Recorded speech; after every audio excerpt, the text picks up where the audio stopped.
আল্লাহর হাবিব সাল্লাল্লাহু আলাইহি ওয়াসাল্লামের একজন সাহাবী যার নাম হযরতে বেলাল রাদিয়াল্লাহু তাআলা আনহু। বেলাল রাদিয়াল্লাহু তাআলা আনহু ছিলেন উমাইয়ার দাস, কৃতদাস। এই বেলাল রাদিয়াল্লাহু তাআলা আনহু নবীজির হাতে হাত রেখে মুসলমান হয়ে গেলেন। তার মালিক উমাইয়া টের পেয়ে গেলেন, জিজ্ঞেস করলেন, রে বেলাল, তুমি কি মুহাম্মদ সাল্লাল্লাহু আলাইহি ওয়াসাল্লামের হাতে হাত রেখে মুসলমান হয়ে গেছো নাকি? বেলাল বলে, হ্যাঁ, আমি মুসলমান হয়ে গিয়েছি। তার মালিক বলেন, ঈমান ছেড়ে দাও, আগের ধর্মে চলে আসো, বাপদাদার ধর্মে ফিরে আসো, আর না হয় তোমাকে কঠিন শাস্তি দেয়া হবে। বেলাল রাদিয়াল্লাহু তাআলা আনহু জানিয়ে দিলেন, জীবন যাবে তবুও আমার ঈমান আমি দেব না। সুবহানাল্লাহ। বেলাল রাদিয়াল্লাহু তাআলা আনহুকে একটা রুমের মধ্যে বন্দী করা হলো।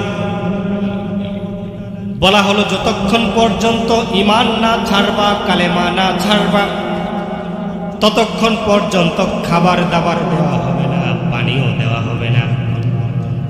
খাবার দেয় না, পানি দেয় না। একদিন, 2 দিন, 3 দিন, অনেক দিন চলে গেল। বেলাল রাদিয়াল্লাহু তাআলা আনহু তবু ঈমান ছাড়ে না। উমাইয়া ঘরের ভিতরে ঢুকে বলল, রে বেলাল, এতদিন খাবার ছাড়া আছিস, পানি ছাড়া আছিস, তোর কি কষ্ট হয় না? তুই কেন ঈমান ছাড়িস না? বেলাল রাদিয়াল্লাহু তাআলা আনহু বলল, আমার এই জীবন থাকতে আমি ঈমান ছাড়ব না। তার মালিক উমাইয়া বুঝলে এইভাবে কাজ হবে না।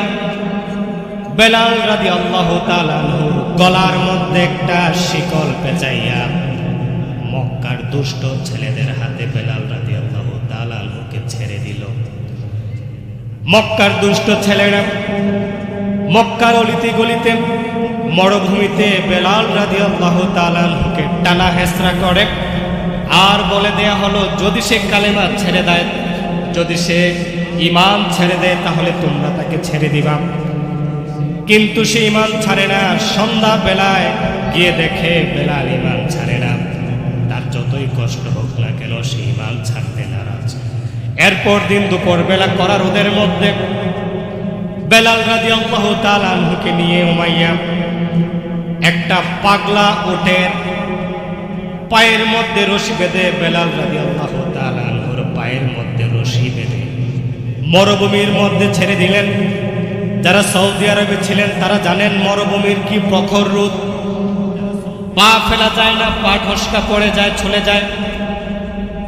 বেলাল রাদিয়াল্লাহু তাআলা আনহুকে খালি গায়ে করে মরুভূমির তপ্ত বালিতে ছেড়ে দেয়া হলো। উটের পায়ে রশি লাগিয়ে উট দৌড়ায়। বেলাল রাদিয়াল্লাহু তাআলা আনহু পাথরের সাথে, বালির সাথে ঘষা লেগে, মরুভূমির ক্র্যাকটাস লতা পাতার সাথে ঘষা লেগে লেগে সাইয়েদনা বেলাল রাদিয়াল্লাহু তাআলা আনহুর দেহটা ছিঁড়ে একেবারে কেটে রক্তাক্ত হয়ে যায়। একটু পরে উমাইয়া গিয়ে বেলাল রাদিয়াল্লাহু তাআলা আনহুকে জিজ্ঞাসা করে, রে বেলাল, এখনো সময় আছে, কালেমা ছেড়ে দাও, ইসলাম ছেড়ে দাও, আমরাও তোমাকে ছেড়ে দেব। বেলাল রাদিয়াল্লাহু তাআলা আনহু তার শাহাদাত আঙ্গুলটা আসমানের দিকে উঠাইয়া বলে, লা ইলাহা ইল্লাল্লাহু মুহাম্মাদুর রাসূলুল্লাহ সাল্লাল্লাহু আলাইহি ওয়াসাল্লাম। উমাইয়া দেখলো এইভাবে কাজ হবে না। মরুভূমির গরম বালির মধ্যে বেলাল রাদিয়াল্লাহু তাআলা আনহুর জামা কাপড়গুলো খুলে শোয়ায় দেয়া হলো। আর বড় একটা ভারী একটা পাথর এনে বেলাল রাদিয়াল্লাহু তাআলা আনহুর বুকের মধ্যে চাপা দিয়ে দেয়া হলো। তিনি কষ্টে কথা বলতে পারেন না। পাথরের চাপে মুখ দিয়ে কথা ঠিক মতো আসে না। তখন উমাইয়া বলল, রে বেলাল, ঈমান ছেড়ে দাও, ইসলাম ছেড়ে দাও, তোমাকে ছেড়ে দেয়া হবে, আর শাস্তি দেয়া হবে না। বেলাল রাদিয়াল্লাহু তাআলা আনহু পুরোপুরি কালেমা উচ্চারণ করতে পারে না। শাহাদাত আঙ্গুলটা আসমানের দিকে উঁচু করে জানে, আহাদ আহাদ আহাদ, আমার আল্লাহ এক, আমার আল্লাহ এক, আমার আল্লাহ এক, আল্লাহু আকবার। এবার দেখলো এইভাবে কাজ হবে না।